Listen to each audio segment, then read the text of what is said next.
అందరికీ నమస్కారం. అమ్మ పాఠశాలకు సాదర స్వాగతం. హలో మమ్మీస్ అండ్ డాడీస్, ఎలా ఉన్నారు? ఈరోజు ఈ వీడియోలో నేను మీకు చిన్నాళ్ళకి వేసవి కాలంలో ఆహార విషయంలో ఎలాంటి జాగ్రత్తలు పాటించాలి విషయాల గురించి ఈ వీడియోలో నేను స్పెషల్గా మాట్లాడబోతున్నాను. సో ఈ వీడియో అనేది చాలా ఇంట్రెస్టింగ్గా, చాలా ఇన్ఫర్మేటివ్గా కూడా ఉండబోతుంది. సో వీడియో ఎండ్ వరకు చూడండి.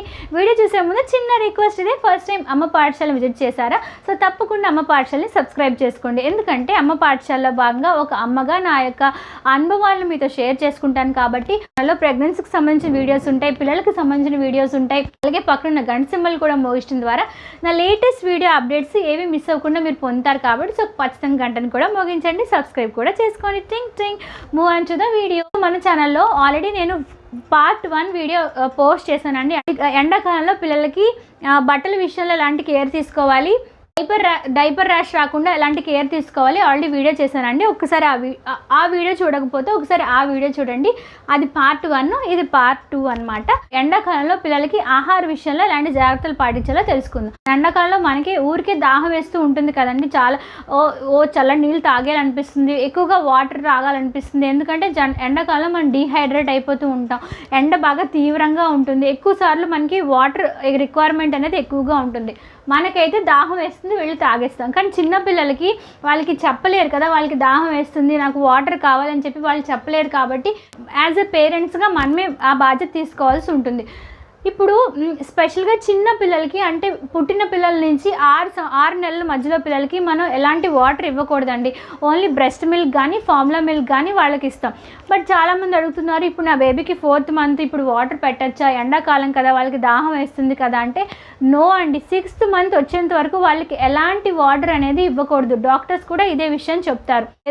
6th మంత్స్ వరకు వాళ్ళకి ఇమ్యూనిటీ చాలా తక్కువగా ఉంటుంది, వాళ్ళ యొక్క ఆర్గాన్స్ అనేవి అండర్ డెవలప్మెంట్ స్టేజ్లో ఉంటాయి. మీరు ఈ టైంలో కనుక వాటర్ కానీ గ్లూకోజ్ వాటర్ కానీ ఇలాంటివి ఇస్తూ ఉంటే వాళ్ళకి మోషన్స్ అయ్యే ఛాన్సెస్ అనేవి ఉంటాయి. ఎందుకంటే మీరు ఇచ్చే వాటర్ ప్రాపర్గా స్టెరిలైజేషన్ చేసి లేకపోవచ్చు, లేదంటే మీరు ఇచ్చే బాటిల్స్ అవి కూడా చక్కగా స్టెరిలైజేషన్ చేసి లేకపోవచ్చు. సో ఇలాంటి చాలా రకరకాల కారణాలు ఉంటాయి. కాబట్టి 6th మంత్స్ వరకు బేబీకి వాటర్ అనేది ఇవ్వకూడదు. జనరల్గా మనం నార్మల్గా టైంలో మీరు జనరల్గా రోజు 2 గంటలకు ఒకసారి ఫీడ్ చేస్తున్నారు అనుకోండి, ఖచ్చితంగా ఎండాకాలంలో మాత్రం బేబీకి గంటకు ఒకసారి ఖచ్చితంగా ఫీడ్ చేయండి. అడిగినా అడగకపోయినా సరే మీరు కుదిరినంత వరకు ఎవ్రీ 1 అవర్కి ఒకసారి ఖచ్చితంగా బేబీకి ఫీడ్ చేయండి. అలా చేయడం వల్ల వాళ్ళ గొంతు ఎండిపోకుండా ఉంటుంది. కాబట్టి సో మీరు ఫార్ములా మిల్క్ ఇస్తున్నా లేదంటే బ్రెస్ట్ మిల్క్ ఇస్తున్నా ఎవ్రీ 1 అవర్కి ఒకసారి ఖచ్చితంగా వాళ్ళకి ఫీడింగ్ అనేది ఇవ్వాల్సి ఉంటుంది. సో ఈ విధంగా 6 నెలల లోపల బేబీస్ కోసం కేర్ తీసుకోవాలి. సో 6 నెలల తర్వాత వాళ్ళకి మనం చక్కగా వాటర్ ఇవ్వచ్చు. కాబట్టి కుదిరినంత వరకు బేబీస్కి డీహైడ్రేట్ అవ్వకుండా as much as you can water అనేది ఇస్తూ ఉండండి. ఫ్రీక్వెంట్గా వాటర్ ఇవ్వండి. వాటరే కాకుండా వాటర్కి సంబంధించిన ఫ్రూట్స్ అనేవి జ్యూస్ చేసి ఇవ్వండి. పుచ్చకాయని చక్కగా జ్యూస్ చేసి ఇవ్వచ్చు. లేదంటే ఒకవేళ మీ బేబీస్ కొంచెం తినేస్తున్నారంటే డైరెక్ట్గా పుచ్చకాయని ఇవ్వచ్చు. లేదంటే మస్క్ మెలన్, హైదరాబాద్ తర్బూజా అంటూ ఉంటాం కదా, అవి కూడా జ్యూస్ చేసి ఇవ్వచ్చు. వాటర్ ఎక్కువగా ఉన్న ఫ్రూట్స్ అనేవి మీ బేబీకి డైట్లో భాగంగా చేయండి. 6 నెలల తర్వాత బేబీకి కొబ్బరి నీళ్ళు కూడా ఇవ్వచ్చు. కొబ్బరి నీళ్ళలో ఎలక్ట్రోలైట్స్ ఉంటాయి, అవి ఏం చేస్తాయంటే బేబీకి ఇన్స్టెంట్ ఎనర్జీని ఇస్తాయి. కాబట్టి సో కొబ్బరి నీళ్ళు కూడా ఇవ్వండి. లేదంటే బార్లీ వాటర్ కూడా 6 నెలలు దాటిన తర్వాత బేబీకి అనేది ఇవ్వచ్చు. సో బార్లీని కాసేపు నానబెట్టి అవి మరిగించి అవి మీరు వేసిన నీళ్ళు హాఫ్గా అయినంత వరకు వాటిని చక్కగా బాయిల్ చేసి ఆ యొక్క బార్లీ గింజల్ని స్ట్రెయిన్ చేసేసుకొని ఆ యొక్క వాటర్ ఉంటుంది కదా, ఆ యొక్క నీళ్ళు కూడా బేబీకి 6 నెలలు దాటిన తర్వాత హ్యాపీగా ఇవ్వచ్చు.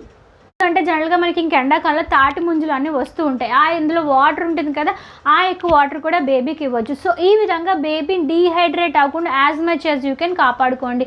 లేదు అంటే సగ్గుబియ్యం ఉంటాయి కదా, సగ్గుబియ్యం కూడా చాలా మంచిదండి, బేబీకి వేడి రాకుండా చాలా వరకు హెల్ప్ చేస్తాయి.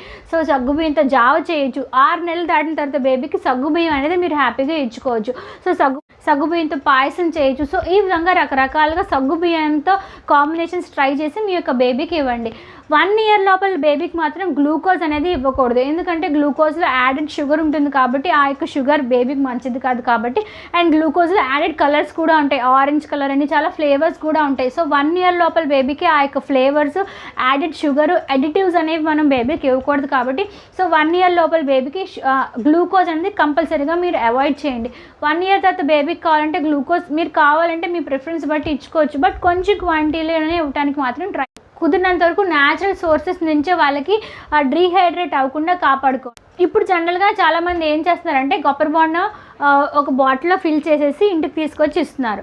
అలా చేయటం వల్ల ఆ యొక్క కొబ్బరి బోండం వాటర్లో టేస్ట్ పోతుంది. సెకండ్ థింగ్ ఏంటంటే మీరు ప్లాస్టిక్ బాటిల్లో తెస్తున్నారు కాబట్టి ప్లాస్టిక్ వాడకం అంత మంచిది కాదు. కాబట్టి అలా కాకుండా మీరు బయటకు వెళ్ళినప్పుడు కొబ్బరి బోండం వైజ్గా కొబ్బరి బోండం తీసుకొచ్చి ఇంట్లోనే మీ బేబీకి ఫీడ్ చేస్తున్నారు అని ముందు చక్కగా ఫ్రెష్గా కొట్టించారనుకోండి, ఫ్రెష్ నీళ్ళు మనం బేబీకి ఇచ్చిన వాళ్ళం అవుతాం కాబట్టి అందులో ఉన్న న్యూట్రియంట్స్ అనే బేబీకి చక్కగా అంతాయి. కాబట్టి సో కొబ్బరి బోండం ఇచ్చేటప్పుడు అంటే కోకోనట్ వాటర్ ఇచ్చే ముందు ఈ యొక్క చిన్న ప్రికాషన్ అనేది మీరు పాటించండి. 6 నెలలు దాటిన తర్వాత బేబీస్కి చక్కగా పెరుగు ఇవ్వచ్చు, లస్సీ చేసి ఇవ్వచ్చు, లేదు అంటే మజ్జిగ ఇవ్వచ్చు.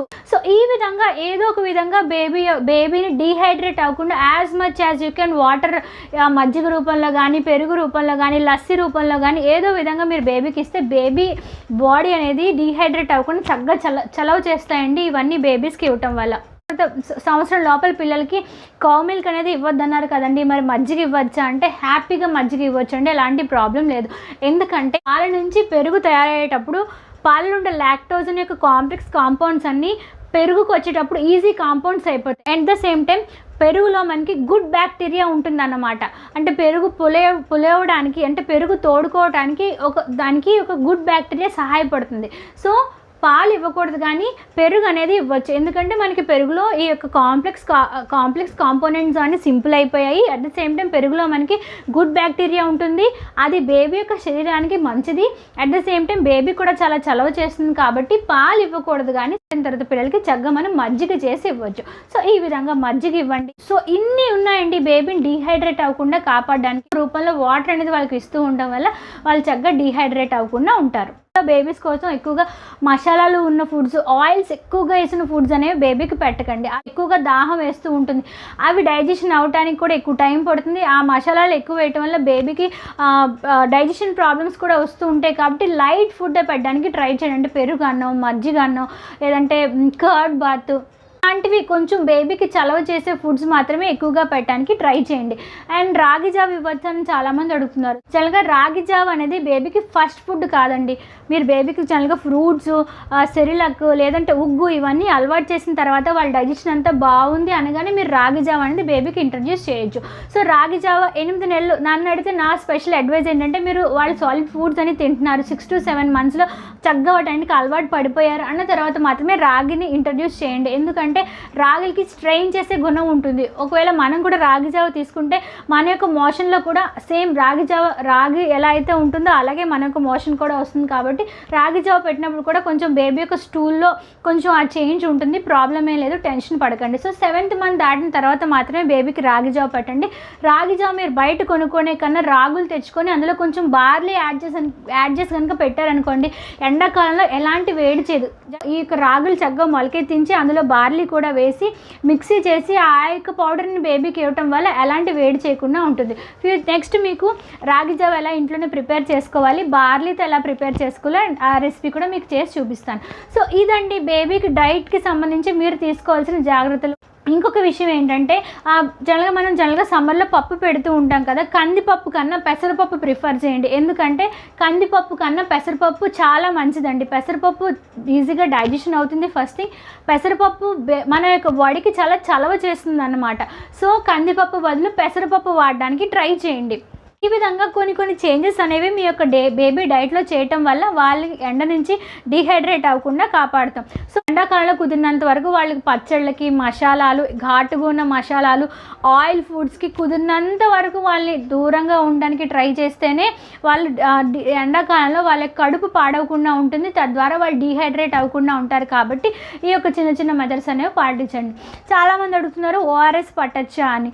ఒకవేళ మీ బేబీకి బాగా లూజ్ మోషన్స్ కనుక అవుతున్నాయి, వాళ్ళకి ట్యాప్ ఇప్పితే వాటర్ ఎలా అయితే వస్తున్నాయో రోజుకి 8 to 10 లూజ్ మోషన్స్ అనేవి అవుతున్నాయి, 7 times కన్నా ఎక్కువగా మోషన్స్ వెళ్తున్నారు, ఆ యొక్క మోషన్ కూడా చాలా లూజ్ మోషన్స్లో వెళ్తున్నారు అన్న టైంలో మాత్రమే బేబీస్కి మనం ఓఆర్ఎస్ ఇవ్వాలండి. ఎందుకంటే ఆ మోషన్ రూపంలో వాళ్ళకి బాడీలో ఉన్న షుగరు సాల్ట్ అనేవి పోతాయి కాబట్టి అప్పుడు మాత్రమే ఓఆర్ఎస్ అనేది ఇవ్వండి. లేదు మీ బేబీస్ నార్మల్గానే ఉన్నారు, ఎలాంటి ప్రాబ్లం లేదు అనే టైంలో ఓఆర్ఎస్ అనేది ఇవ్వాల్సిన అవసరం లేదు. నేను చెప్పిన కోకోనట్ వాటర్ కానీ, నార్మల్ వాటర్ కానీ, ఈ విధంగా బార్లీ కానీ ఇవన్నీ ఇస్తే బేబీస్ అనేవాళ్ళు డీహైడ్రేట్ అవ్వకుండా ఉంటారు. బట్ ఓఆర్ఎస్ అనేది ఎక్స్ట్రాగా ఇవ్వాల్సిన అవసరం లేదు. ఎందుకంటే ఓఆర్ఎస్ అంటే ఏంటి, షుగరు సాల్టే కదా. సో బేబీకి ఎక్స్ట్రాగా సాల్ట్ ఇవ్వటం బేబీ బాడీకి అంత మంచిది కాదు. కాబట్టి ఓఆర్ఎస్ అనేది ఓన్లీ మోషన్స్ టైంలో మాత్రమే బేబీస్కి యూజ్ చేయండి. ఇన్ జనరల్గా వారికి నేను డీహైడ్రేట్ అవ్వకుండా ఇప్పుడు ఏవేవైతే పాటించాలో అవన్నీ పాటిస్తే సరిపోతుంది. మీరు తీసుకోవాల్సిన ఇలాంటి చిన్న చిన్న జాగ్రత్తలు అనేవి పాటించండి. ఇలాంటి చిన్న చిన్న చేంజెస్ అనేవి బేబీ యొక్క డైట్లో భాగంగా చేయటం వల్ల బేబీస్ అనేవాళ్ళు డీహైడ్రేట్ అవ్వకుండా మనం ఎండాకాలంలో కాపాడుకోవచ్చు. అండ్ నేను సగ్గుబియ్యంతో జావ ఎలా ప్రిపేర్ చేయాలి, బార్లీతో రాగి జావ ఎలా ప్రిపేర్ చేయాలి అని చెప్పి నేను నా ఫ్యూచర్ వీడియోలో మీకు చేసి చూపిస్తాను. ఇంకా నుంచి మన ఛానల్లో మోస్ట్లీ సమ్మర్ రిలేటెడ్ వీడియోస్ అనేవి వచ్చేస్తూ ఉంటాయి కాబట్టి వీడియోలో మీకు చూపిస్తాను. సో ఈ విధంగా ఓవరాల్గా మీరు సమ్మర్లో బేబీకి ఫుడ్కి సంబంధించి కేర్ అనేది తీసుకోవాల్సి ఉంటుంది. ఈ వీడియోలో మీకు చక్కగా ఈ యొక్క ప్రాసెస్ అంతా ఎక్స్ప్లెయిన్ చేశారని ఆశిస్తున్నాను. అలా పార్ట్ 1 చూడకపోతే పార్ట్ 1 చూడండి. ఈ వీడియో చూస్తే పార్ట్ 3 వీడియో కోసం వెయిట్ చేయండి. So thank you for watching అమ్మ పాఠశాల. మరి నెక్స్ట్ వీడియోలో కలుసుకుందాం. అంతవరకు సెలవు, నమస్కారం, బాయ్. మీకోసం మరిన్ని వీడియోస్ ఆన్ ద వేలో ఉన్నాయి. సో స్టే ట్యూన్ టు అమ్మ పాఠశాల. బాయ్.